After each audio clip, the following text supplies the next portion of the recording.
Bisan kung mas minus ang budget alang sa contingent sa Dakbayan sa Talisay karon tuiga kanhi kampiyon sa sinulog sa lalawigan naglaraw sa subling langkaton ang kampyonato. Si Luan Mirondina sa report.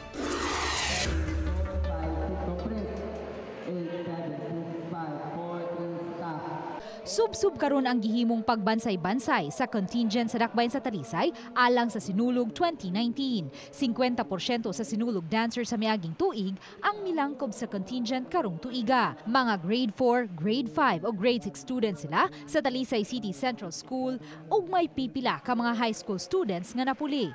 Matod ni Wilson Matulan, dance master, nga bisan kun mas menos ang budget karong tuiga, apan paningkamutan gihapon nilang makuha og balik ang kampyonato. Mas ni lesser dyan ang budget then kanang kuan lang amo nang recycle among props atong last year among recycle para mas makaless ni sa kanang gastuhan. Pero ang costume same gihapon ang kuan budget sa costume wa siya gikuha. Pero katong sa props katong budget sa props mas lower na siya compare before.